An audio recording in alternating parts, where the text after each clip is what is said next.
नमस्कार।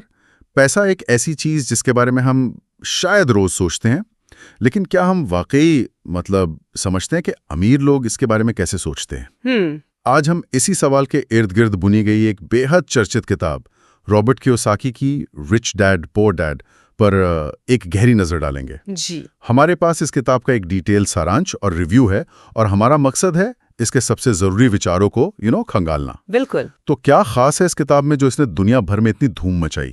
कहते हैं ये पैसों को देखने का नजरिया ही बदल देती है। हाँ, काफी हद तक। चलिए पता लगाते हैं कैसा क्या है इसमें। बिल्कुल। और इसकी शुरुआत ही काफी अनोखी है, दो पिताओं की कहानी से।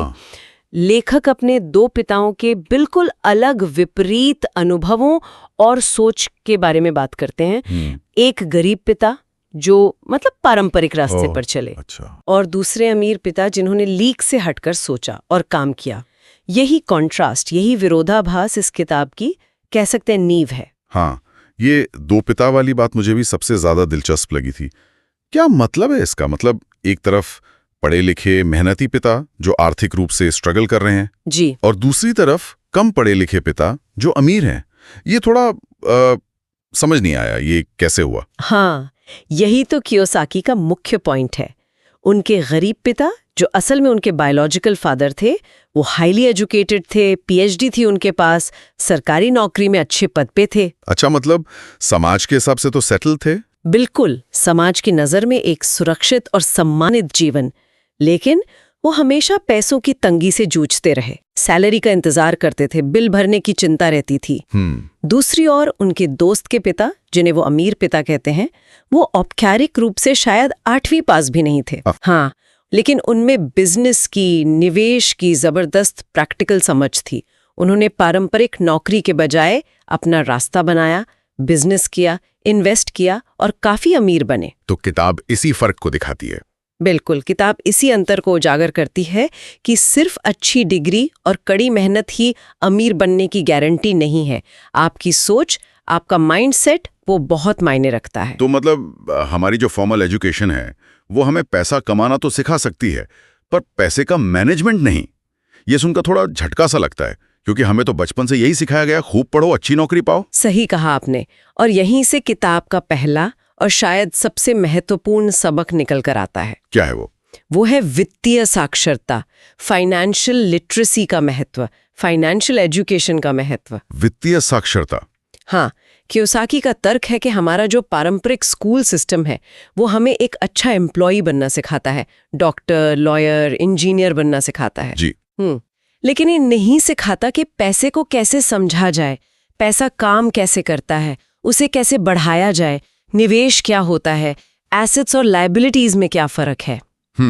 उनके अनुसार इस फाइनेंशियल नॉलेज के बिना अमीर बनना लगभग नामुमकिन है, भले ही आप कमा कितना भी ज्यादा लें। और ये एसेट और लायबिलिटीज का कॉन्सेप्ट, ये तो शायद किताब का सबसे फेमस हिस्सा है। इसे थोड़ा आसान शब्दों में समझाएंगी? क्योंकि अक्सर हम इन शब्दों को सुनते तो हैं, पर शायद कियोसाकी का मतलब थोड़ा अलग है। बिल्कुल, और उनकी परिभाषा बहुत सीधी, सरल और पावरफुल है। अच्छा। संपत्ति वो कोई भी चीज है जो आपकी जेब में पैसा डालती है। सिंपल। ओके, जो पैसा लाए। हाँ, जैसे कोई प्रॉपर्टी आपने किराए पर दी है, उससे किराया आ रहा है, स्टॉक्स हैं जिनसे डिविडेंड मिल रहा है, या कोई बिजनेस है जिससे प्रॉफिट आ रहा है, ये सब एसेट्स हैं। ठीक है। इसके ठीक उलट देनदारी वो हर चीज है जो आपकी जेब से पैसा निकालती है। जैसे का बिल है या। और ये बात लोगों को चौंकाती है, यहाँ तक कि आपका अपना घर भी। क्या अपना घर देनदारी? रुकिए, ये बात तो हजम करना मुश्किल है। भारत में तो घर खरीदना सबसे बड़ा सपना माना जाता है, सबसे बड़ी संपत्ति मानते हैं लोग इसे। हाँ, ये सवाल बिल्कुल लाजमी है, और यही कियोसाकी की सोच पारंपरिक सोच से टकराती है। देखिए, उनके नजरिए से अगर आपका घर सिर्फ पैसा खर्च करवा रहा है, जैसे लोन की किश्तें, प्रॉपर्टी टैक्स, मेंटेनेंस, रिपेयर, हाँ, खर्चे तो होते ही हैं, और उससे कोई इनकम नहीं आ रही, तो वो फाइनेंशियल नजरिए से एक लायबिलिटी है। हाँ, उसकी वैल्यू बढ़ सकती है, वो एक अलग पहलू है जिसे कैपिटल गेन कहते हैं। लेकिन मंथली कैश फ्लो के हिसाब से वो पैसा ले रहा है, दे नहीं रहा। अच्छा। उनका केंद्रीय तर्क यही है कि अमीर लोग लगातार ऐसी संपत्तियां, एसेट्स बनाने और खरीदने पर ध्यान देते हैं जो उनकी इनकम बढ़ाएं, जबकि मध्यम वर्ग और गरीब लोग अक्सर देनदारियां खरीदते हैं, जैसे बड़ी गाड़ी, महंगा फोन, जरूरत से बड़ा घर, और उन्हें गलती से एसेट समझ लेते हैं। ओह, तो मतलब सोच का ही फर्क है कि हम किसे एसेट मान रहे हैं। बिल्कुल, यहीं पर वो अमीर सोच और गरीब सोच का फर्क बताते हैं। अच्छा, तो ये सिर्फ कमाने की बात नहीं है, बल्कि कमाए हुए पैसे को कैसे इस्तेमाल करते हैं ये ज्यादा जरूरी है।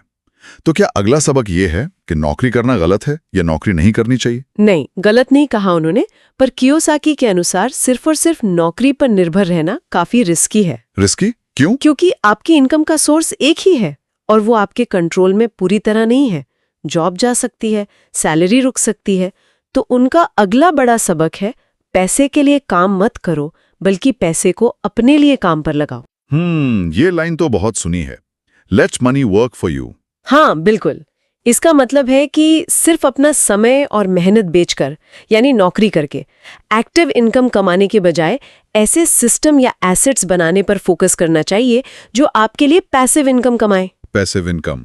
हाँ, निष्क्रिय आय, यानी ऐसी इनकम जो आपके लिए पैसा कमाए तब भी जब आप एक्टिवली काम नहीं कर रहे हो।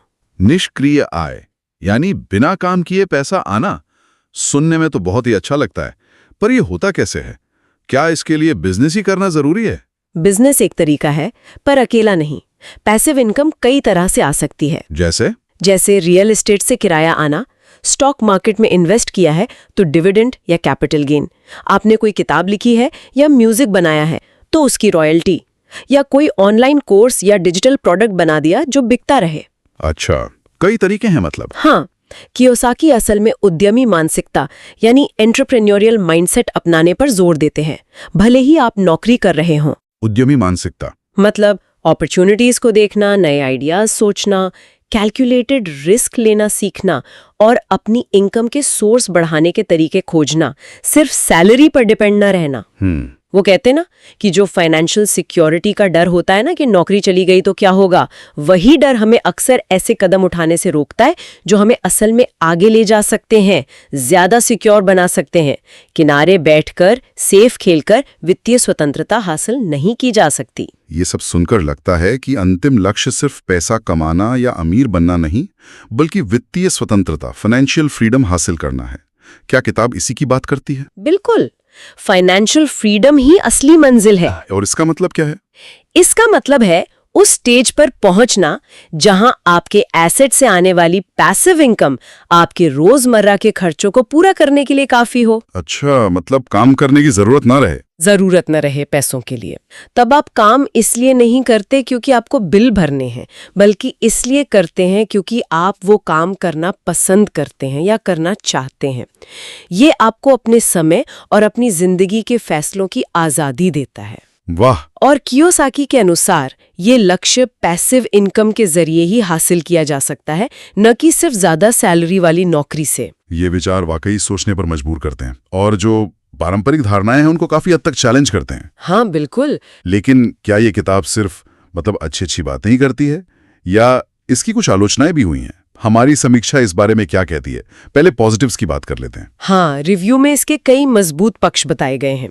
सबसे पहली बात तो इसकी भाषा, बहुत सरल और आकर्षक भाषा है। हाँ, पढ़ने में आसान लगती है। बिल्कुल, कियोसाकी कहानियों और अपने अनुभवों का इस्तेमाल करते हैं, जिससे फाइनेंस जैसी थोड़ी ड्राई लगने वाली बातें भी इंटरेस्टिंग हो जाती हैं, आम पाठक को आसानी से समझ आ जाती हैं। और क्या अच्छा है? दूसरी बात, ये नौकरी, बिजनेस और इन्वेस्टमेंट के बीच के जो बुनियादी फर्क हैं उन्हें बहुत क्लियरली समझाती है कि एक एम्प्लॉय कैसे सोचता है, एक सेल्फ एम्प्लॉयड कैसे, एक बिजनेस ओनर कैसे और एक इन्वेस्टर कैसे। अच्छा, वो क्वाड्रेंट वाला कॉन्सेप्ट, ESBI। हाँ, वही। और शायद इसका सबसे बड़ा योगदान लोगों की मानसिकता पर पड़ता है। ये अमीर सोच बनाम गरीब सोच के फर्क को बहुत पावरफुली सामने रखती है और लोगों को अपनी फाइनेंशियल आदतों और विश्वासों पर सवाल उठाने के लिए मजबूर करती है। इसे अक्सर उन लोगों के लिए एक बेहतरीन शुरुआती किताब माना जाता है जो पर्सनल फाइनेंस, इन्वेस्टमेंट या अपना बिजनेस शुरू करने के बारे में सोचना शुरू कर रहे हैं। ठीक है, ये तो ही तारीफ। लेकिन वो कहते हैं ना, हर सिक्के के दो पहलू होते हैं। तो कमियां क्या बताई गई हैं इसकी? आलोचनाएं क्या हैं? हाँ, कुछ जायज आलोचनाएं भी हैं। एक जो मुख्य आलोचना है वो ये है कि किताब प्रेरणा तो बहुत देती है, माइंडसेट बदलने पर भी बहुत जोर देती है, लेकिन ठोस कदम दर कदम व्यावहारिक सलाह, एक्शनेबल स्टेप्स थोड़ी कम है। मतलब क्या करना है ये तो बताती है, पर कैसे करना है ये एग्जैक्टली जैसे ये तो बताएगी कि एसेट्स बनाओ, पैसिव इनकम कमाओ, पर ठीक ठीक कैसे करें, कौन सा एसेट खरीदें, कैसे खरीदें, कहाँ से शुरू करें, इसकी डिटेल्ड गाइडेंस थोड़ी कम है। तो पढ़ने के बाद अक्सर लोग सोचते हैं आइडिया तो अच्छा है, पर अब मैं करूं क्या? ये बात तो है। और दूसरी आलोचना यह है कि कुछ उदाहरण और स्थितियां जैसे टैक्स के नियम या रियल एस्टेट के तरीके वो अमेरिकन कॉन्टेक्स्ट में ज्यादा फिट बैठते हैं। हाँ, क्योंकि लेखक वहीं के हैं जी। तो हालांकि जो मूल सिद्धांत है, एसेट बनाओ, लायबिलिटी कम करो, पैसिव इनकम पर फोकस करो, वो तो यूनिवर्सल हैं, पर उन्हें अपने देश जैसे भारत के हिसाब से थोड़ा एडजस्ट करना पड़ता है। हमारे यहाँ टैक्स अलग हैं, इन्वेस्टमेंट के मौके अलग हैं, रियल एस्टेट मार्केट अलग तरह से काम करता है। ये भी सही पॉइंट है। और वो अमीर पिता की कहानी, क्या वो सच है? इस पर भी कुछ सवाल है क्या? हाँ, इस पर भी सवाल उठाए जाते हैं। कुछ क्रिटिक्स मानते हैं कि अमीर पिता की जो कहानी है वो पूरी तरह फैक्ट पर आधारित होने के बजाय शायद एक सिखाने वाली कहानी, टीचिंग पैराबल ज्यादा है। मतलब शायद पूरी तरह सच्ची ना हो सकता है उसे थोड़ा संवारा गया हो या कुछ अलग अलग लोगों के अनुभव मिलाकर एक किरदार बनाया गया हो ताकि वो अपने फाइनेंशियल सिद्धांतों को बेहतर तरीके से समझा सके। कियोसाकी ने खुद भी इस पर बहुत साफ साफ कभी नहीं कहा। अच्छा। हालांकि इससे किताब के मूल संदेश पर ज्यादा फर्क नहीं पड़ता, क्योंकि फोकस तो फाइनेंशियल एजुकेशन और माइंडसेट बदलने पर ही है। वो कहानी सिर्फ एक जरिया है। तो इन सब बातों को अगर समेटें तो इस किताब से हमें क्या मुख्य सबक लेना चाहिए? इसका सार क्या है? What is the bottom line? कुल मिलाकर निष्कर्ष यही है कि ये किताब पैसों को देखने का एक नया, कह सकते हैं क्रांतिकारी नजरिया देती है। ये आपको पारंपरिक खूब पढ़ो, अच्छी नौकरी करो, पैसा बचाओ वाली सोच से बाहर निकालकर एसेट बनाने, इन्वेस्ट करने और पैसिव इनकम के महत्व के बारे में सोचने पर मजबूर करती है। हाँ, ये पारंपरिक सोच को चैलेंज तो करती है। बिल्कुल। ये सिखाती है कि अपने फाइनेंशियल फ्यूचर की जिम्मेदारी हमें खुद लेनी होगी, सिर्फ सिस्टम या एम्प्लॉय पर निर्भर नहीं रह सकते, और इसके लिए फाइनेंशियल ज्ञान जरूरी है। तो क्या ये सबके लिए है? किसे पढ़नी चाहिए? मेरे ख्याल से अगर कोई भी अपनी फाइनेंशियल सिचुएशन को बेहतर बनाना चाहता है या अपनी मौजूदा सोच को चैलेंज करना चाहता है, चाहे वो स्टूडेंट हो, नौकरी पेशा हो या बिजनेस करने की सोच रहा हो, तो ये किताब एक बहुत शक्तिशाली विचारोत्तेजक शुरुआती बिंदु हो सकती है।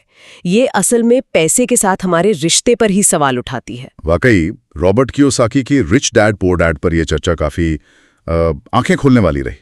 इसने निश्चित रूप से पैसों को लेकर हमारी कई पुरानी धारणाओं पर सवाल खड़े किए हैं। हाँ, और ये इस बात को भी हाईलाइट करती है कि फाइनेंशियल लिटरेसी मतलब पैसों की समझ कितनी बुनियादी जरूरत है। बिल्कुल। जिसकी कमी अक्सर हमारी फॉर्मल एजुकेशन में महसूस होती है। हम दुनिया भर की चीजें पढ़ते हैं, इतिहास, भूगोल, विज्ञान, हाँ, पर पैसा जो जिंदगी चलाने के लिए इतना जरूरी है, उसे मैनेज करना सिस्टमैटिक तरीके से नहीं सीखते। बिल्कुल सही कहा। शायद सबसे बड़ा टेक अवे यही है कि फाइनेंशियल ज्ञान सिर्फ फाइनेंस एक्सपर्ट्स या अमीरों के लिए नहीं है, ये हर किसी के लिए जरूरी है, अपनी आर्थिक भलाई और भविष्य को सुरक्षित करने के लिए। और यहीं से एक बड़ा सवाल मन में आता है जो शायद सोचने लायक है। क्या? जरा सोचिए, अगर स्कूलों में बच्चों को बहुत छोटी उम्र से ही, शायद खेल खेल में ही सही, ये सिखाया जाए कि एसेट क्या है, लायबिलिटी क्या है, उन्हें बजट बनाने के, बचत करने के, शायद कंपाउंडिंग के बेसिक सिद्धांत बताए जाएं, तो क्या इसका असर हमारी पूरी सोसाइटी की फाइनेंशियल हेल्थ पर लंबे समय में पॉजिटिव नहीं होगा? क्या ये पीढ़ी दर पीढ़ी चली आ रही जो पैसों को लेकर एक तरह की स्ट्रगल वाली मानसिकता है, उसे तोड़ने में मदद कर सकता है? ये वाकई एक बहुत महत्वपूर्ण सवाल है और सोचने वाली बात है।